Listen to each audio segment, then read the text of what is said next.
हे दोस्तों, मैं हूँ तुम्हारी दोस्त। आज हम एक बहुत ही महत्वपूर्ण विषय पर बात करने वाले हैं। चलो, आज बात करते हैं कि कैसे हम डिस्ट्रैक्शन से बच सकते हैं और अपने काम में पूरी तरह से फोकस कर सकते हैं। आजकल तो डिजिटल ज़माने में फोकस करना बहुत मुश्किल हो गया है ना? हर तरफ नोटिफिकेशंस, सोशल मीडिया अपडेट्स और मैसेजेस हमें डिस्ट्रैक्ट करते रहते हैं। पर चिंता मत करो, मैं हूं ना तुम्हारे लिए कुछ आसान टिप्स लेकर। ये टिप्स तुम्हारी प्रोडक्टिविटी को बढ़ाने में मदद करेंगे। पहला टिप, अपने स्मार्टफोन को थोड़ा दूर रखो। जब भी तुम किसी महत्वपूर्ण काम में लगे हो तो अपने फ़ोन को साइलेंट मोड पर रखो या उसे किसी दूसरे कमरे में छोड़ दो। हाँ, मुझे पता है थोड़ा मुश्किल है, लेकिन यकीन मानो, ये बहुत इफ़ेक्टिव होता है। जब तुम्हारा फ़ोन तुम्हारे पास नहीं होगा तो तुम्हारा ध्यान भी नहीं भटकेगा।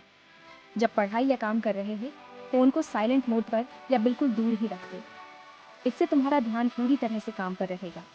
दूसरा टिप, एक समय में एक ही काम करो।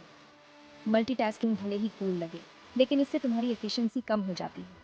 मल्टीटास्किंग से हमारा दिमाग एक समय में कई चीज़ों पर ध्यान देने की कोशिश करता है, जिससे हम किसी भी काम को पूरी तरह से नहीं कर पाते। एक समय में एक ही काम पर ध्यान दो और उसे पूरा करो। इससे तुम्हारी प्रोडक्टिविटी बढ़ेगी और तुम अपने काम को बेहतर तरीके से कर पाओगे।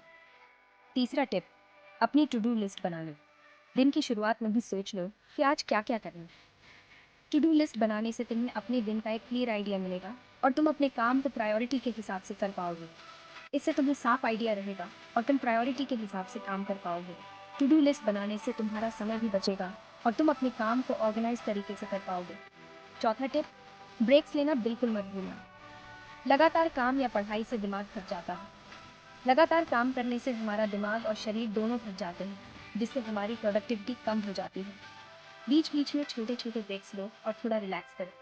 इससे तुम्हारा दिमाग फ्रेश रहेगा और तुम अपने काम को बेहतर तरीके से कर पाओगे। पांचवा टिप, एक अच्छा स्टडी एनवायरनमेंट बनाओ। अपनी स्टडी टेबल को साफ सुथरा रखो। एक ऑर्गेनाइज्ड और साफ सुथरा स्टडी एनवायरनमेंट तुम्हारी प्रोडक्टिविटी को बढ़ाने में मदद करता है। जब तुम्हारा वर्क स्पेस क्लीन और ऑर्गेनाइज्ड होगा तो तुम्हारा ध्यान भी भटकेगा नहीं। आरामदायक चेयर और अच्छी लाइटिंग से पढ़ाई में मन लगेगा। एक अच्छा स्टडी एनवायरनमेंट तुम्हारी फोकस को बढ़ाने में मदद करेगा। और छठा और सबसे ज़रूरी टिप, अपना सेल्फ डिसिप्लिन। डिस्ट्रैक्शन से बचने का सबसे बड़ा हथियार है अपना सेल्फ डिसिप्लिन। सेल्फ डिसिप्लिन से तुम अपने गोल पर ध्यान दे पाओगे और डिस्ट्रैक्शन से बच पाओगे। अपने गोल को हमेशा अपने माइंड में रखो और खुद को मोटिवेट करते रहो। अपने गोल पर ध्यान दो और खुद को मोटिवेट करते रहो। जब तुम अपने गोल को अचीव करोगे तो तुम्हें बहुत अच्छा लगेगा। तो दोस्तों, ये थे कुछ इजी टिप्स डिस्ट्रैक्शन से बचने के लिए। इन टिप्स को फॉलो करके तुम अपनी प्रोडक्टिविटी को बढ़ा सकते हो और अपने गोल को अचीव कर सकते हो। अगर आपको ये वीडियो अच्छी लगी तो लाइक, शेयर करना और सब्सक्राइब करना बिल्कुल मत भूलना। इससे हमें मोटिवेशन मिलता है और हम आपके लिए और भी अच्छे वीडियोस बना सकते हैं। अगली बार मिलते हैं एक नए टॉपिक के साथ। तब तक के लिए खुश रहो और मोटिवेटेड रहो। धन्यवाद। ध्यान रखना कि डिस्ट्रैक्शन से बचने के लिए सेल्फ डिसिप्लिन और सही टेक्निक्स का इस्तेमाल करना बहुत ज़रूरी है। धन्यवाद।